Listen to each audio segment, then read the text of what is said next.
4.7 보궐선거가 한 달도 남지 않은 상황에서 LH 땅 투기 의혹 사태가 정치권에 큰 파문을 불러오고 있습니다. 문재인 대통령이 변창흠 국토부 장관의 사의를 사실상 수용했지만 야당은 공세의 고삐를 더욱 쥐고 있습니다. LH 투기 의혹을 둘러싼 정치권 공방과 4월 보궐선거 전까지 분석해 보겠습니다. 이 자리에 최진봉 성공회대 교수, 김수철 새로운 공동체 공전 대표 모셨습니다. 안녕하십니까? 네, 반갑습니다. 네. 자, LH 땅 투기 의혹 파문이 확산하고 있는 상황에서 책임론이 일었던 변창흠 국토부 장관 어제 사의를 표명했죠. 관련 내용 먼저 보시겠습니다. 변창흠 국토부 장관이 오늘 문재인 대통령에게 사의를 밝혔습니다. 이에 대해 대통령은 책임지는 모습을 보일 수밖에 없다고 생각한다. 다만 이사 대책의 차질 없는 추진이 매우 중요하다. 변창흠 장관 주도로 추진한 공공주도형 주택 공급 대책과 관련된 입법의 기초 작업까지는 마무리해야 한다고 말했습니다. 예. 자, 청와대 발표를 잠깐 들으셨는데요. 변창흠 장관은 어제 오전까지 국회에 참석하지 않았습니까? 그 자리에서 자리에 연연하지 않겠다 해서 거취 문제에 대해서 다소 이제 초연한 모습을 보였었는데 어제 오후에 갑자기 사의를 표명하지 않았습니까? 네, 청와대도 이제 즉각 수용을 했고요. 물론 이제 조건부 수용인 그런 이제 내용이 되겠는데 이렇게 갑자기 사의를 표명했던 배경은 뭐라고 봐야 되는 겁니까? 일단 제가 볼 때는 이제 국민 여론이 상당히 안 좋습니다. LH 관련해서 지금 투기 의혹이 나오고 있고 이 의혹에 대해서 국민들이 상당히 지금 뭐 불만이랄까요? 아니면 실망감이랄까 이게 비등한 상태고요. 이러다 보니까 여당 내에서도 사실은 변창흠 장관의 사퇴 문제가 계속 나오고 사퇴를 요구하는 목소리들이 나오고 있었습니다. 또 하나 이제 본인 입장에서 사실 뭐 억울할 수도 있겠지만 이게 물러날 수 없는 상황이 된 것이 이번에 의혹을 받고 있는 20명 있지 않습니까? 1차 조사에 20명이 의혹을 받고 있는 것으로 나오고 있는데 이 20명 중에 55%, 11명이 변창흠 장관이 LH 사장을 할 때 있었던 일과 연관돼 있는 거예요. 그러면 물론 그 부분이 가장 큰 건가요? 그렇게 보여요. 제가 볼 때는. 그러니까 변창흠 장관이 뭐 직접 개입을 했냐 안 했냐는 제가 지금은 단정적으로 얘기할 수 있는 상황은 아닙니다. 왜냐하면 수사 결과가 나오지 않았으니까요. 다만 그럼에도 불구하고 본인이 사장으로 있었을 때 그런 의혹에 관계돼 있는 사람의 반 이상이 나왔다고 하면 국민 정서로 봐서는 이거는 상당히 좀 뭐랄까요, 계속 장관을 수행하기 상당히 어려운 상황이 될 수밖에 없었던 상황이었고, 또 하나는 정부 입장이나 아니면 여권 입장에서는 누군가 책임지는 모습을 보이지 않는다고 하면 지금 상황에서 국민들이 과연 정부의 어떤 진실을 믿어줄 수 있을까 하는 부분에 대한 논란도 있었을 겁니다. 그래서 제가 볼 때는요, 이 LH 투기 의혹과 관련돼서 국민들의 불만이 너무너무 크고 그 불만에서 누군가 책임지는 모습을 반드시 보여야 되는데 그냥 국토부 장관만 했다면 또 문제지만 LH 사장을 하고 나서 국토부 장관을 했고 그중에 의혹이 되는 여러 사안들과 본인이 재직했던 기관이 겹치는 부분, 이런 부분들이 사실은 물러날 수밖에 없는 상황으로 가지 않았을까. 제가 볼 때는 그런 것들이 주요 요인이 돼서 아마 사의를 표명했고 대통령도 그런 부분을 받아들여서 사의를 수용한 게 아닌가 이렇게 생각이 됩니다. 예. 자, 문재인 대통령은 사의를 일단 수용했는데요. 근데 수용하면서도 이사 대책, 공공주도형 주택 공급 대책을 이제 주요 내용으로 하고 있죠. 이 그 대책의 어떤 입법 과정, 기초 작업까지는 좀 마무리하고 난 뒤에 이제 물러나도록 하겠다. 이런 취지의 청와대 설명이 있었지 않습니까? 그리고 3기 신도시 계획도 계획대로 하겠다. 이제 이런 입장인데요. 거기에 대해서는 어떻게 보십니까? 일단 그 사의 배경과 관련해서 좀 첨언할 게 있습니다. 뭐냐면 4월 7일 재보궐선거가 한 25일 정도밖에 남지 않았거든요. 그러다 보니까 아까 국민적 공분이 커지는 상황에서 그걸 그대로 안고 가기에는 정부 여당에 너무 불리하다고 생각을 하셔서 아마 사의를 좀 더 신속하게 수용하지 않았나는 생각이 좀 들고요. 그다음에 과거의 사례를 보면 김현미 장관에 대해서 야당이 그렇게 많이 경질 요구를 했지만 사실은 쉽게 바꾸지 않았었거든요. 보면은 이번에 그 사의 표명과 수용이 어떤 선거를 의식한 게 아니냐 하는 생각을 가질 수밖에 없고요.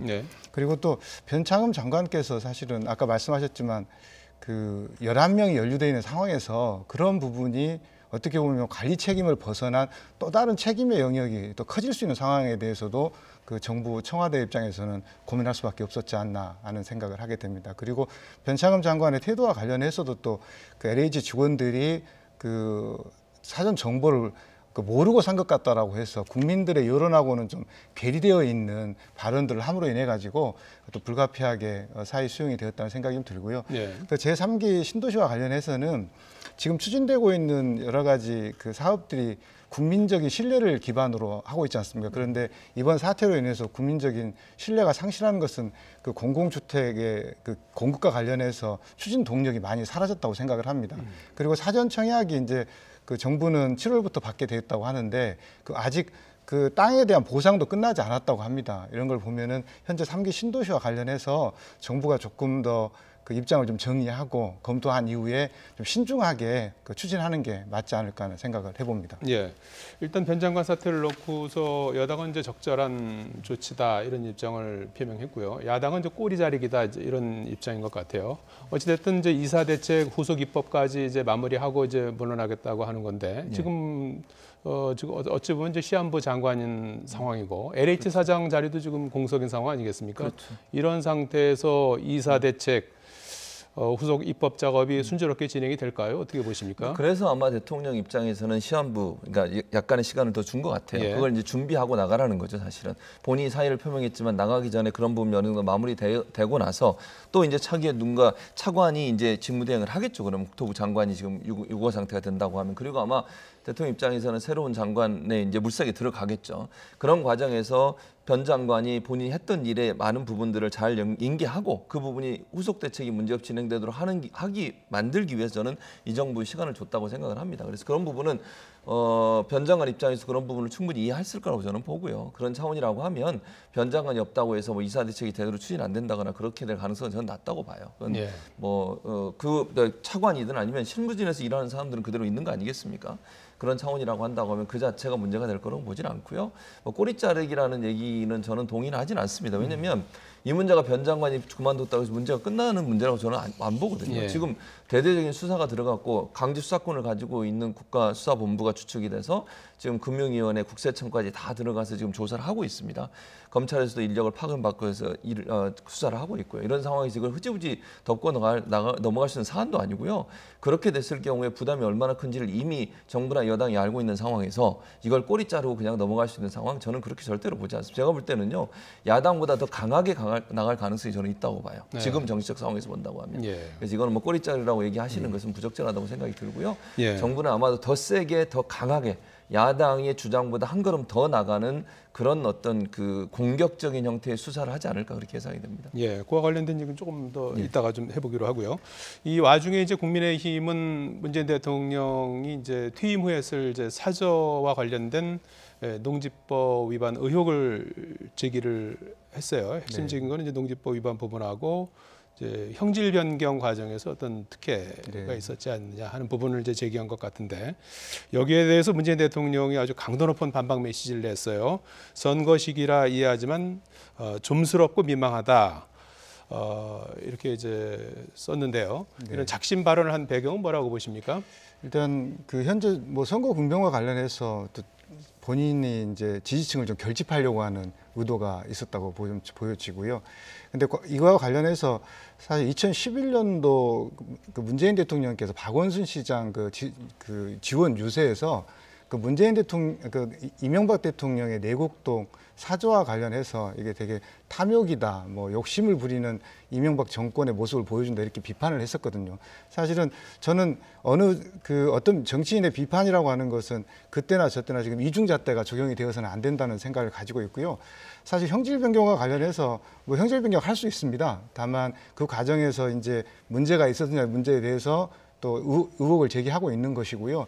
사실 어떻게 보면 형질 변경이 법적으로 뭐 가능하다고 해도 일반 국민들이 그것을 하기에는 되게 많은 어려움들이 있거든요. 그런 부분에 대해서 야당이 지적을 하고 있는 것 같습니다. 예. 자, 지금 그 야권은 LH 사태를 기점으로 이제 부동산 문제에 화력을 뭐 집중하고 있는 그런 상황이고 또 대통령의 이 같은 이제 메시지에 대해서 오히려 이제 감정적으로 대응하게 하고 있는 게 아니냐 하는 이제 맞대응하고 있는 그런 상황 아니겠습니까? 네. 사저 매입 과정에 청와대는 일단은 뭐 법적으로 문제가 없다. 뭐 완결된 사안이다 이런 입장인 것 같아요. 예, 그렇습니다. 청와대는 이미 농지법에 전혀 문제 없이 해결이 된 상태고 불법적 요소가 전혀 없었다고 얘기를 하고 있기 때문에 이 문제가 사실 이제 거론되는 것이 아마 대통령 입장에서 불쾌하게 생각하실 수 있는 부분은 이 점인 것 같아요. 지금 이게 LH 사태와 관계없는 시점이라면 또 다른 관점에서 볼 수도 있을 거예요. 그런데 LH 사태가 지금 투기 의혹과 연관된 거지 않습니까? 그런데 마치 이거를 대통령의 사저 구입 관계된 문제를 의혹을 제기하면서 이 투기 사건과 연계시키려고 하는 부분에 대한 불쾌감이라고 저는 보거든요. 그러니까 시점으로 보면 뭐 대통령이 예를 들면 사저를 본인 돈으로 샀잖아요. 그 땅을. 그걸 이제 형질 변경하는 그 문제를 삼는데 그것도 농지법에 따라서 아무 문제 없이 다 처리된 걸로 알고 있고 만약에 문제를 제기하는 불법적인 요소가 있었다는 부분들을 제기해야 될 텐데 그런 부분은 없어요, 사실은. 그래서 그런 부분들 때문에 이게 이제 선거가 앞두고서 뭐 지지층을 좀 결집하려는 의도를 가지고 그렇게 의혹을 제기했다고 저는 보여지는데 사실은 지금 LH 사태와 이게 연계돼 버리면 마치 대통령이 투기를 한 것처럼 비춰줄 수 있는 오해를 불러일으킬 수 있는 요소가 될 수 있다는 거죠. 그런 차원에서 보면 대통령 입장에서 적극적으로 뭔가 얘기를 하지 않으면 이거 뭐 웬만해서는 청와대가 이렇게 적극적으로 개입을 안 하잖아요. 그런데 그런 얘기 안 했을 경우에 이게 그냥 사실화돼서 전파될 수 있는 위험성이 있다는 거죠. 그런 차원에서 본다고 하면 미리 차단해야 된다고 하는 어떤 긴박성 이런 부분들이 사실은 좀 더 강한 메시지를 던지게 된 요소가 되지 않았을까 그렇게 생각을 합니다. 예. 자, 그 이미 종결된 사안이다라는 입장에 대해서는 어떤 입장입니까? 일단은 좀 더 그러니까 문제 제기를 하는 의원님들이 계시고 또 예. 자료를 통해서 문제 제기를 하고 있으니까요. 청와대나 문재인 대통령은 사실은 국민이 권력을 이임해 준 주체들이고 책임과 그 의무를 다해야 되는 상황이기 때문에 국민들이 조금이라도 의구심이 있다고 하면 이 부분에 대해서 해명을 하고 설명해 주는 게 저는 맞다고 생각을 합니다. 예. 자, 이런 가운데 박영선 더불어민주당 서울시장 후보는 LH 특검 수사를 당에 정식으로 건의했는데요. 박 후보의 발언 잠시 들어보시죠. 저 박영선 특검을 정식으로 건의합니다. 불공정한 이익 취득은 시민의 꿈을 빼앗고 공정을 허무는 반사회적인 행위입니다. 단호하게 책임을 물어야 합니다. 반드시 끊어내야 합니다. 그리고 혁신해야 합니다. 예, 정부의 1차 전수조사 결과가 이제 나왔는데 그 결과가 이제 미흡하다 이제 이런 지적이 쏟아지는 시점이었고요. 물론 이제 정부 2차 조사가 또 이제 진행이 될 예정이긴 합니다만은 박영선 후보가 이제 특검 카드를 꺼내 들었어요. 박 후보의 특검 제안은 어떻게 적절하다고 보십니까? 적절하다고 봐요. 네. 정치적으로도 적절하고요. 또는 뭐 수사 관계에서도 적절한 부분이라 생각이 드는데 첫 번째 정치적인 이유를 제가 설명을 드려야 될 것 같은데 예. 야당이 계속 공격했던 게 뭡니까? 왜 검찰이 수사하지 않게 하느냐 이 문제였어요. 처음에 이 문제 터지자마자 정부 행정부에서 하니까 그것도 문제를 삼고 경찰이 하니까 국가수사본부가 하니까 그것도 문제 삼으면서 검찰만이 해야 된다고 계속 주장을 했지 않습니까? 네. 거기에 대한 반격이라고 저는 생각해요. 정치적으로 보면. 그럼 특검이 하게 하자. 왜냐면요. 지금 현재 지난 올해 1월부터 이제 검경 수사권 조정이 되면서 검찰이 직접 수사할 수 있는 수사 내용은 6대 중대 범죄만 포함돼 있습니다. 그러면 이 지금 사안 투기 사안 같은 게 6대 범죄, 중대 범죄 아직 포함이 안 돼 있어요. 그러다 보니까 수사할 수 있는 상황이 안 되는 거잖아요. 근데 검찰이 수사를 하자고 계속 야당은 주장을 하고 있지 않습니까? 그러면 현행법으로 가능한 건 특검이에요. 특검은 현행법으로도 가능하게 돼 있습니다. 검찰이 수사할 수 있도록. 예. 그러면 이제 이렇게 주장을 하죠. 특검 만들려면 2달 걸린다. 그럼 다 끝나는 거 아니냐. 그럼 그 사이에는 검찰이 수사 안 합니까? 경찰도 수사하고 있고 금융위원회나 국세청이나 다 수사를 하고 있잖아요. 그 수사 내용을 특검이 만들어진다고 하면 거기 이첩하면 되는 겁니다. 그래서 특검이 계속 수사를 하도록 하면 되는 거잖아요. 그런 차원으로 한다면 지금까지 검찰이 그렇게 수사하게 해달라고 요청하셨던 야당 입장에서 이걸 비판할 게 아니라 전향적으로 저는 검토할 필요가 있다는 생각이 들어요. 그리고 이제 특검 같은 경우는 현재 검찰이 직접 수사할 수 있는 방식으로 현행법에 가능한 부분이니까 그렇게 주장했다고 저는 보고요. 그래서 이게 저는 뭐 특검을 하고 안 하고의 문제가 아니라 1차적으로 야당이 검찰이 수사를 하게 해달라고 계속 요청한 부분에서 밀리는 상황이 돼버리잖아요. 마치 뭔가 하지 않으려고 하는 태도를 보이는 것처럼 인식될 수 있는 위험성이 있다는 거죠. 그 상황에서 박영선 지금 후보 같은 경우에는 이 선거에 영향을 미칠 수 있는 요소가 있기 때문에 특검 카드를 던져서 그럼 검찰이 하게 하자 그러면 이러면서 반격을 했다고 저는 보기 때문에 이제는 이제 국민의힘이 그럼 특검을 받을 거냐 말 거냐 지금 뭐 안 받겠다고 얘기하시는 걸 제가 알고 있는데 예. 이 부분도 국민들이 볼 때는 그러면 왜 이걸 안 받느냐 이렇게 얘기를 하실 거예요. 그래서 그런 부분들을 전향적으로 검토해서 빠른 시간에 할 수 있는 방안들을 찾는 것도 저는 하나의 방법이 되지 않을까 이렇게 생각을 합니다. 예. 지금 말씀하신 대로 이제 김태년 원내대표가 이제 특검 그 박영선 후보의 요구를 받아들여서 야당에 이제 제의를 하니까 이제 야당은 시간 끌기용이다 하면서 일단은 거부한 상황 아니겠습니까? 네. 그동안에는 이제 이런 사안이 있으면 특검 요구를 많이 했던 것 같은데 조금 입장이 좀 달라진 배경이 뭐라고? 일단은 그 지금 설명할 수 현재 있겠습니까? 그 검찰 수사권 조정이 이루어지는 단계이고요. 예. 근데 지금 이 사건 같은 경우에는 우리 국가와 국가의 그 사정기관과 관련해서 검찰이 그동안 1, 2기 신도시 사건과 관련해서는 640 몇 명을 구속시키는 등 수사 경험이 되게 풍부하거든요. 그리고 이것은 시간을 주면 줄수록 증거 인멸의 우려가 있거나 되게 한시가 급한 상황이거든요. 그래서 예. 검찰이 수사를 하게 되면 한 이틀 만에 뭐 영장 청구해서 발급받아가지고 압수수색하고 제대로 수사해서 실체적 진실을 밝힐 텐데 특검을 하자고 하면 기본적으로 특검은 아시다시피 여야 합의가 필요하고 대상이나 범위를 선정하는데 시간이 물리적으로 많이 소요되거든요. 그러니까 물론 뭐 제 입장 같아서는 특검도 하고 검찰 수사도 했으면 좋겠다는 생각을 가지고 있고요. 예. 그리고 네, 그렇습니다.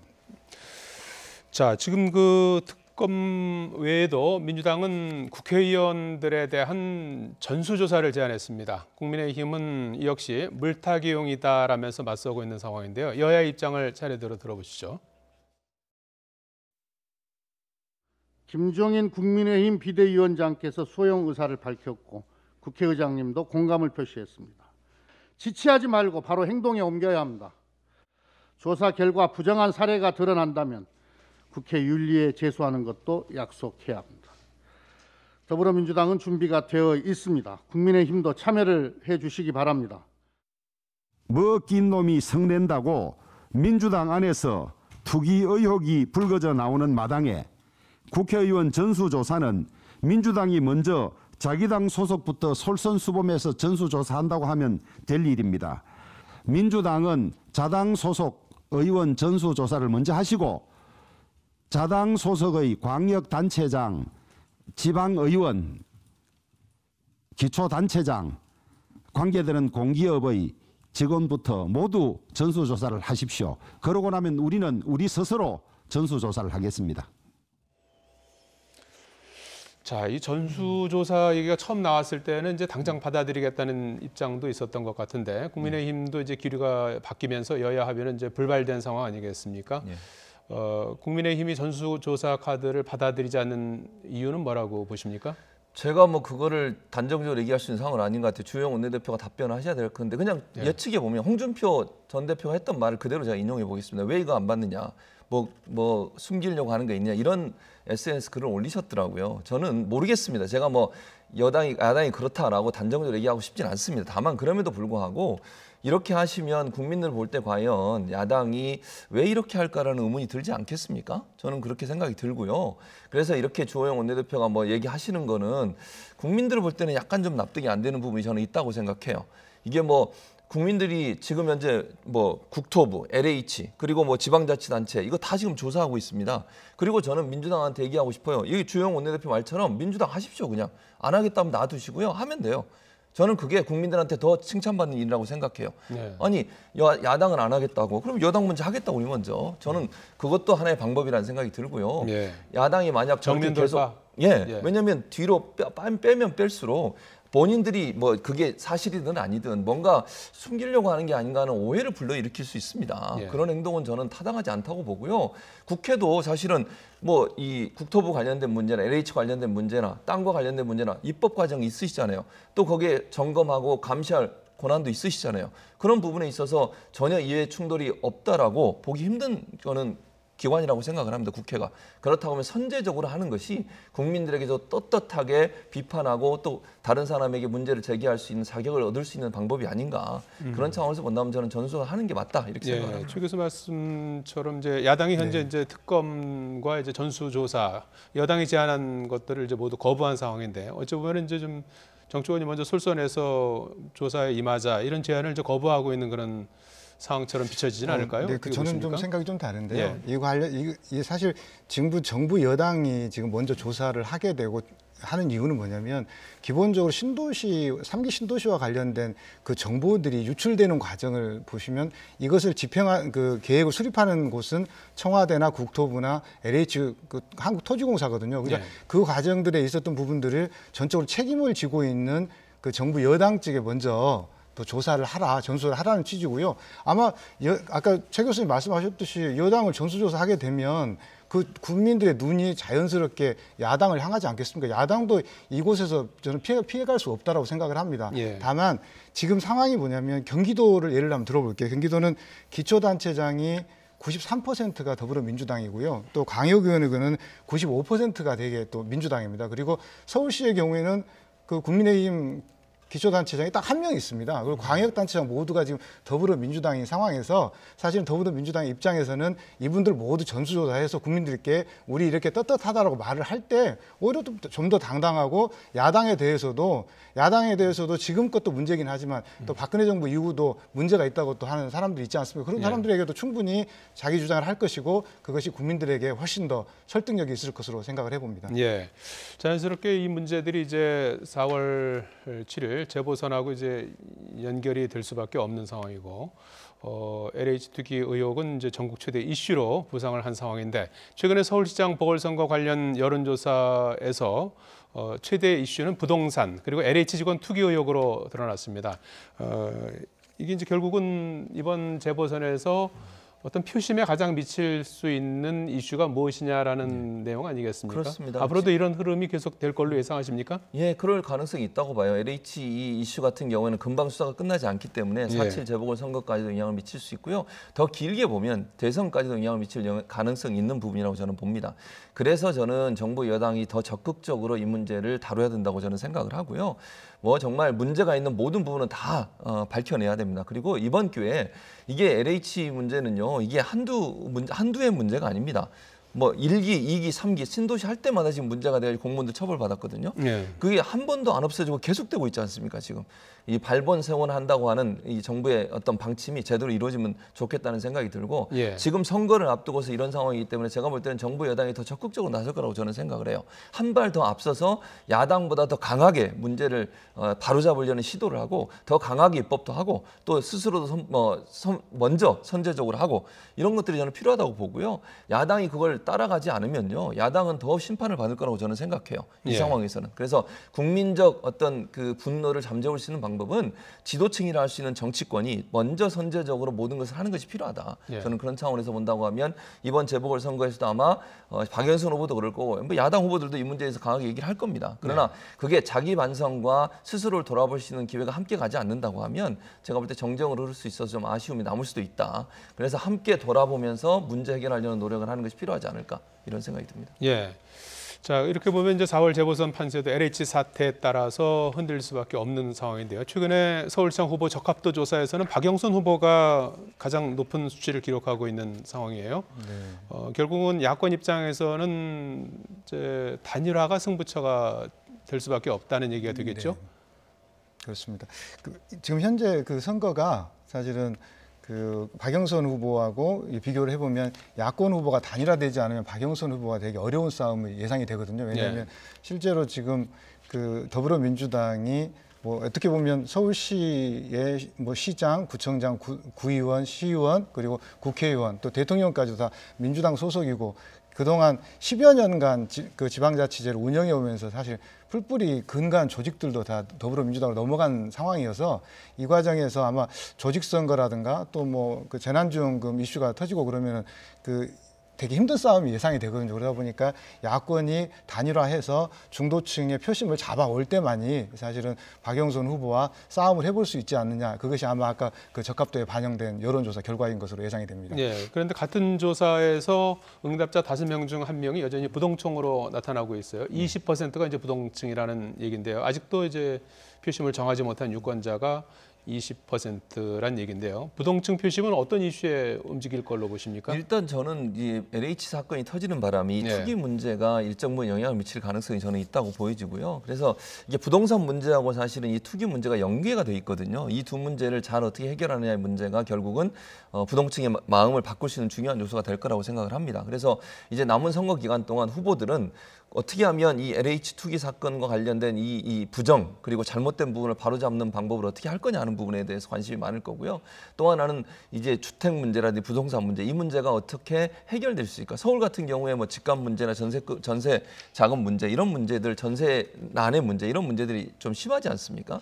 이런 부분들을 얼마나 지혜롭게 풀 수 있는 방안들을 제시하느냐 하는 부분, 이런 부분들이 중도층의 표심을 움직일 수 있는 중요한 변수로 작용하지 않을까 이렇게 예상이 됩니다. 예, 이 조사에서 눈여겨볼 점은 오세훈, 안철수 두 후보 모두 박영선 후보와의 1대1 대결에서 이기는 것으로 나타났어요. 앞선 조사에서는 어떤 후보는 이기기도 하고 어떤 후보는 지기도 하고 이런 이제 조사인데 두 후보 모두 이제 박영선 후보를 앞서는 걸로 나타나고 있는데 아무래도 최근에 LH 사태가 영향을 미친 걸로 봐야 되는 겁니까? 네, 그렇습니다. 왜냐하면 그 정권에 대한 심판이라든가 또 아까 지방 정권에 대한 심판에 대한 분위기가 LH 사건으로 되게 촉발된 것이 아닌가 하는 그 생각을 해봅니다. 그리고 아까 말씀하신 부동층에 영향을 미칠 이슈는 아마 부동산 이슈가 가장 클 것 같은데요. 왜 그러냐면 작년에 통과된 임대차 3법이라든가 이런 걸로 인해 가지고 되게 전세에 어려움을 겪는 분도 많으셨고 또 문재인 정부가 생각보다 공공주택을 덜 공급을 했거든요. 그러다 보니까 임대주택 수요를 맞추지 못해 가지고 그 부분에 대해서 되게 그 주거에 어려움을 겪는 분들이 많으시기 때문에 이분들이 아마 되게 표심에 영향을 미칠 것 같고요. 한 가지 더는 이번에 코로나 사태가 되게 오래되면서 그 자영업자나 소상공인 이분들도 되게 어려움이 크거든요. 아마 이분들도 그동안 정부가 펼쳐왔던 코로나 방역의 어떤 그 뭐 정책에 대해서도 아마 평가를 하게 될 것이고 이분들이 그 부동층에서도 되게 영향을 미칠 것으로 생각이 됩니다. 예, 지금 야권 후보의 그 지지율 흐름을 보면은 지금 과거에는 이제 안철수 후보가 이제 앞서다가 최근에 이제 오세훈 후보가 이제 추격전에서 조금 이제 더 물론 이제 그 오차범위 아니지만 앞섰던 여론조사도 이제 나오고 있는데 오세훈 후보가 지금 선전하는 요인은 뭐라고 보십니까? 일단 국민의힘을 지지했던 지지층이 일정 부분 결집한 거라고 봐요. 그러니까 예전에는 나경원, 오세훈 두 분이 나눠져 있었지 않습니까? 이 표가 어느 정도 결집이 되면서 또 국민의힘을 전통적으로 지지했던 분들 같은 경우에는 안철수 후보에 대한 반감이 아직도 남아 있습니다. 그런 차원에서 본다고 하면 아마 중도층이라든지 아니면 이제 합리적인 보수라고 표현되는 분들, 이런 분들은 안철수 후보를 지지하고 있지만 전통적인 보수층 입장에서는 결집 과정이 일어나는 것 같아요. 그래서 아무래도 국민의힘 후보가 되는 것에 대한 어떤 그 열망이랄까요? 그걸 해줘야 된다고 하는 국민의힘 지지층의 결집 요소가 결국은 오세훈 후보가 막판에 지금 지지율을 끌어올리는 요인으로 작용하고 있다고 봅니다. 그리고 오세훈 후보는 나경원 후보와 다르게 중도층에 있는 분들에게도 일정 부분 호감을 갖고 있는 부분이 있어요. 그러니까 겹치는 거죠. 나경원 후보와 안철수 후보는 거의 뭐 대부분 지지층이 약간 양분되는 양상을 보인다고 하면 오세훈 후보는 안철수 후보의 지지층인 중도층이 일부 끌어들일 수 있는 요인을 갖고 있거든요. 그런 부분이 오세훈 후보 쪽으로 기우는 거죠. 결국 제1야당의 후보에게 힘을 실어주겠다고 하는 이런 모습으로 가면서 이게 여야 1대1 구도가 됐을 때 야당이 승리하도록 만들겠다는 어떤 지지층의 결집 요소가 오세훈 후보의 지지율을 끌어올리는 요소로 작용하고 있다고 분석이 됩니다. 예, 그래서 그런지 두 후보 간의 분위기도 많이 달라졌습니다. 오세훈 후보는 시간을 끌수록 유리한 상황이고 반면에 안철수 후보는 서둘러서 단일화를 끝내려는 그런 입장인데요. 두 후보의 발언 차례대로 들어보시죠. 그런데 이제 조금 상승세인 거는 분명히 느껴지고요. 그렇더라도 앞으로 좀 더 열심히 뛰어서 노력해서 더 끌어올려야지 이길 수 있지 않겠습니까? 올해 1월 달부터 계속 제가 말씀드렸지 않습니까? 후보들 간의 경선은 경선대로 진행하더라도 미리 서로 두 당에서 이 단일 후보 선출에 대한 것을 합의를 이루자.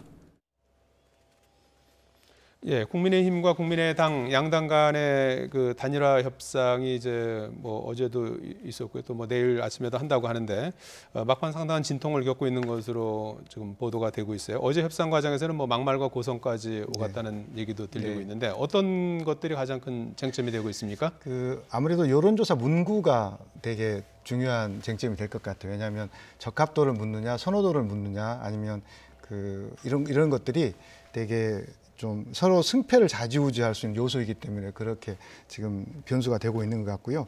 그다음에 사실은 또 하나의 변수는 국민의힘이 가지고 있는 그 당원 조직들이 과연 여론조사에 어떤 영향을 미칠까, 이것도 저는 중요하다고 봅니다. 왜냐하면 제가 판단할 때 여론조사를 정확하게 민심을 반영하기 위해서는 여론조사를 언제 하는지를 잘 몰라야 되지 않겠습니까? 근데 여론조사를 언제 하는지 알기 때문에 전화를 기다리고 있는 당원들이 많다고 생각하면 아마 그 부분은 그 안철수 대표에게 좀 불리하지 않을까 하는 생각이 들고요. 이 과정에 여론조사 문구와 또 내일로 원래 예정되어 있던 이제 비전 토론을 관련해서 그 오세훈 후보는 비전 토론을 영등포에서 실시한다는 일정을 내놨고요. 안철수 후보 같은 경우는 금천구에 가서 그 노후 건축물을 본다고 하거든요. 그래서 아마 내일 비전 토론에는 아마 그 오세훈 시장만 하게 될 가능성이 높거든요, 사실은. 그런 것을 보면은 양자 사이에 아주 기싸움이 아주 치열하게 진행이 되고 있고, 이것은 일괄타결이나 이런 걸 떠나서 시간이 촉박해져 오기 때문에 극적인 타결이 아니고서는 단일화에 큰 영향을 좀 줄 수도 있지 않나 하는 생각을 해보고 있습니다. 예, 그 협상 타결 가능성에 대해서는 어떻게 보십니까? 저는 약간 반반이라고 봐요. 저는 개인적으로 그렇게 생각을 합니다. 그리고 19일까지는 이제 등록을 해야 되는데 19일에 사실은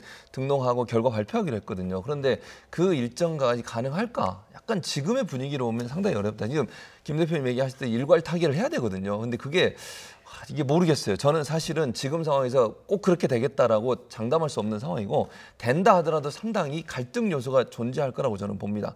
왜냐면요, 이게 팽팽하잖아요. 두 사람의 어떤 지지율이 팽팽하면요, 양보하기가 상당히 힘들어집니다. 어느 한쪽이 기울어 있으면요, 양보할 수 있는 여지가 생기는데 팽팽해지기 때문에 제가 볼 때는 이게 양보하기가 힘들어지고, 두 분 다 정치적으로 보면 거의 마지막 승부수를 던진 거거든요. 지금 상황이. 안철수 대표도 그렇죠. 오세훈 지금 전 시장 같은 경우도 이번에 만약에 패배하고 물러서게 되면 다음 정치적 행보를 하기가 상당히 어려운 상황이에요. 이런 상황이라고 한다고 하면 양보가 쉽지 않을 거다. 그러면 기싸움이 더 커지고 고성이 오갔다고 얘기 나오는 것처럼 서로가 이렇게 여론조사 문구 하나만 가지고도 이렇게 다투고 있는 상황이 되다 보니까 되더라도 네거티브가 더 강해져서 갈등 요소가 부각되고 그게 부정적인 영향을 미칠 요소도 있기 때문에 단일화를 정말 아름답게 이루는 게 제일 중요하다. 그러나 만약 그게 아름답게 이루어지지 않고 막판 타결이 되더라도 상당히 내상이 있는 단일화가 이루어진다고 하면 지지율에도 영향을 미칠 가능성이 있다고 보여집니다. 예.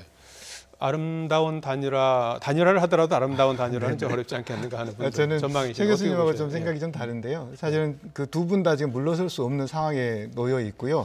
그리고 또 국민들께 약속을 했지 않습니까? 단일화를 한다고 소도 없이 약속을 했고, 단일화된 후보로 그 19일 날 등록을 하겠다고 한 상황에서 단일화가 깨질 가능성은 저는 사실 없다고 생각을 합니다. 그래서 아마 진행이 되는데 얼마나 아름다울지에 대해서는 사실은 우리가 좀 지켜봐야 될 대목이 있는 것 같습니다. 예. 자, LH 투기 의혹을 둘러싼 정치권 공방, 그리고 4월 보궐선거 전까지 분석해봤습니다. 지금까지 최진봉 성공회대 교수, 김수철 새로운 공동체 공전 대표와 함께 얘기 나눠봤습니다. 고맙습니다. 네, 감사합니다.